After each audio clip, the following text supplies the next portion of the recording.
வணக்க மக்களே, நாம் இந்த ஆரோக்கியமான பதிவில் கோவைக்காயில் இருந்திருக்கக்கூடிய மருத்துவமைகளை பற்றி பார்க்க போகிறோம். கோவைக்காய் பார்த்தோம் அப்படின்னா பெரும்பாலும் ரத்த சர்க்கரையினுடைய அளவை நிர்வகிக்கிறதுக்கும் கொலஸ்ட்ரால் பிரச்சனையை கண்ட்ரோல் பண்ணுறதுக்கும் அதிகமாக சாப்பிட்றாங்க. ஆனால் அதை தவிரவும் நமக்கு நிறைய மருத்துவமைகள் கோவைக்காய் கொடுக்குது. கோவைக்காயில் பீட்டா கரோட்டின், சிவப்பு நிறமிகள், ஆற்றல் வாய்ந்த ஆன்டி ஆக்சிடென்ட்கள், ஆக்சிஜனேற்ற அழுத்தத்தை கட்டுப்படுத்தக்கூடிய தன்மை, ஹீலிங் பண்புகள், சவோனின்கள், ஃப்ளவனாய்டுகள், டெர்பனாய்டுகள், பைட்டோ நியூட்ரியன்ஸ் எல்லாமே நிறைந்திருக்கு. ஸோ இந்த சத்துக்கள் மூலமாக நம்ம எடுத்துக்கொள்ளக்கூடிய இந்த கோவைக்காய் என்னென்ன பிரச்சனைகளை கியூர் பண்ணுது அப்படின்றத பற்றி தெளிவாக விளக்கமாக பார்க்கலாம்.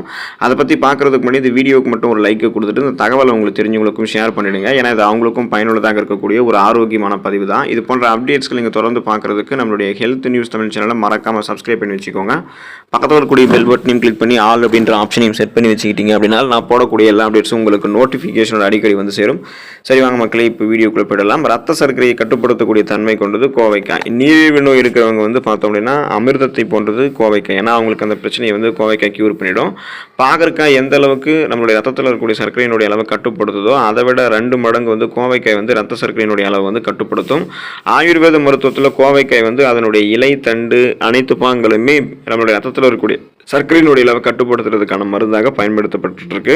ஹோமியோபதி மருத்துவத்திலையும் நீரிழிவு நோய்க்காக பயன்படுத்தக்கூடிய பல மருந்துகளில் கோவைக்காயினுடைய இலைகள் இருக்கக்கூடிய மூலக்கூறுகள் இருக்கிறதா கண்டுபிடிச்சிருக்காங்க. இதனால் ரத்தத்தில் இருக்கக்கூடிய சர்க்கரையினுடைய அளவை கண்ட்ரோல் பண்ணி நாளடைவில் அந்த சுகர் பிரச்சனை விடுபடுவதற்கு கோவைக்காய் எடுத்துக்கொள்ளலாம். உடல் பருமனை குறைக்கக்கூடிய தன்மை கோவைக்காய் கொண்டதுக்கு. கோவைக்காயில் ஆன்டி ஒபிசிட்டி பண்புகள் இருக்குது. இது கொழுப்பு செல்கள் கடினமான கொழுப்பு திசுக்களாக சேருவதற்கு முன்பு அடிப்போசைட் திசுக்களாக இருக்கும்போது தடுத்து அது எரிக்கக்கூடிய வேலை செய்து. இதனால கொழுப்பு சேர்க்கை தடுக்கப்படுவதோடு உடலில் ஏற்கனவே தேங்கியிருக்கக்கூடிய கொழுப்புகளையும் நமக்கு கரைக்குது. ஸோ அதனால நம்ம சைடு எஃபெக்ட் எல்லாமே நம்மளுடைய உடல் எடையை குறைச்சிக்கலாம். அந்த உடல் பருமனெல்லாம் குறைய ஆரம்பிக்கும் நம்ம கோவைக்காய் எடுத்துக்கொள்ளும் போது. குறிப்பாக அந்த அடிவயிற்று பகுதியில் தேங்கியிருக்கக்கூடிய கடினமான கொழுப்புகளை எரித்து தொப்பை மற்றும் உடல் எடையை குறைக்கிறதுக்கும் கோவைக்காய் நமக்கு ஹெல்ப் பண்ணுறதால தொப்பை பிரச்சனைலாம் இருக்காது. உடல் எடையெல்லாம் ஆரோக்கியமான முறையில் சைடு எஃபெக்ட் எல்லாமே நம்ம குறைத்துக் கொள்வதற்கு கோவைக்காய் எடுத்துக்கலாம்.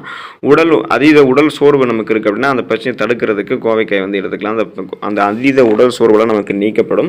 சிலருக்கு லேசாக ஏதாவது வேலை செஞ்சாலே அதிகமாக உடல் சோர்வு அவங்க அடைஞ்சிருவாங்க. சிலர் எப்போதுமே அதிக சோர்வாக இருப்பாங்க. அதுக்கு முக்கிய காரணமே இரும்புச்சத்து பற்றாக்குறை தான். இரும்புச்சத்து நிறைந்தக்கூடிய உணவுகளை அதிகமாக எடுத்துக்கொள்ளும் போது அது அனிமியா என்று சொல்லக்கூடிய ரத்த சோகை பிரச்சனையை சரி செஞ்சு உடல் சோர்வு நமக்கு குறைக்கும். ரத்த சோகையும் அந்த பிரச்சனையை நமக்கு தீர்க்கிறதுக்கு இரும்புச்சத்து நிறைந்தக்கூடிய அந்த கோவைக்காய் உணவுகளை சேர்த்துக்கலாம். இரும்புச்சத்து நமக்கு கிடைக்க ஆரம்பிக்கிறதா ரத்த புரதமான ஹீமோகுளோபினும் நமக்கு அதிகரிக்க ஆரம்பிக்கும். ஸோ ரத்த புரதமான ஹீமோகுளோபின் நம்மளுடைய உடல் உறுப்புகள் அனைத்து பாகங்களுக்குமே ஆக்சிஜனை கடத்தி செல்வதால் நமக்கு அந்த அனிமியா பிரச்சனை குணப்படுத்தப்பட்டு மீண்டும் வராமல் தடுக்கப்படும். உடல் சோர்வெல்லாம் நமக்கு கியூர் ஆகி ரெஃப்ரெஷ்மெண்ட்டாக புத்துணர்ச்சியை செயல்பட ஆரம்பிச்சிடும். நரம்பு மண்டல ஆரோக்கியத்தை மேம்படுத்துகிறது கோவைக்காய். கோவைக்காயில் நீரில் கரையக்கூடிய விட்டமின்களான விட்டமின் பி விட்டமின்கள் அதிகமாக இருக்குது. இந்த பி விட்டமின்கள் நரம்பு மண்டலத்தை பலப்படுத்துது. நம்மளுடைய நரம்பு செல்களை பலப்படுத்தி ஆக்சிஜனேற்ற அழுத்தத்தை குறைத்து ஒட்டுமொத்த நரம்பு மண்டலத்தையுமே நமக்கு பலப்படுத்துது. ஸோ இதனால் நரம்பு தளர்ச்சி போன்ற கை கால்கள் தளர்ச்சி ஏற்படுவது, மூளை நரம்புகளில் பிரச்சனை ஏற்படுவது, நரம்புகள் இறுக்கமாக இருக்கிறது, இந்த மாதிரி எந்த பிரச்சனையும் இல்லாமல் நரம்புகள் இயல்பான அளவில் நமக்கு ரெஃப்ரெஷ்மெண்ட்டாக இருக்க ஆரம்பிக்கும். ஸோ நரம்புகள் இருக்குமெல்லாம் நமக்கு இருக்காது. நரம்பு சார்ந்த பிரச்சனை நமக்கு இருக்கவே இருக்காது. குறிப்பாக அந்த நரம்பு தளர்ச்சி போன்ற எந்த பிரச்சனையும் இருக்காது. அலர்ச்சி எதிர்ப்பு பண்புகள் கொண்டது கோவைக்காய். கோவைக்காயில் சவோனின்கள், அல்கலாய்டுகள், ஸ்டீரால்கள், ஃப்ளவனாய்டுகள், கிளைகோசைடுகள் இதெல்லாமே அளவோடு இருக்குது.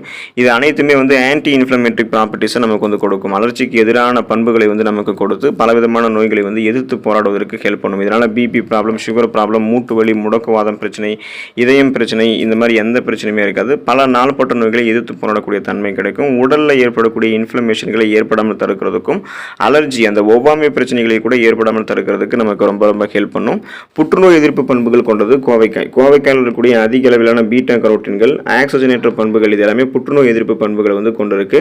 இதில் இருக்கக்கூடிய புற்றுநோய் எதிர்ப்பு பண்புகள் உயிரணுக்களினுடைய அதீத வளர்ச்சியை கட்டுப்படுத்தி புற்றுநோய் செல்களை வளர்வது நமக்கு தடுக்கும். ஸோ அதனால் நமக்கு அந்த ஃப்ரீ ரேடிக்கல்ஸ் அப்படின்னு சொல்லக்கூடிய தீங்கு விளைவிக்கக்கூடிய செல் பரவலை எதிர்த்து போராடுவதற்கு கோவைக்காய் எடுத்துக்கலாம். இதனால் புற்றுநோய் நம்மளுடைய உடலில் பரவாது. அதை எதிர்த்து நம்ம போராடலாம்.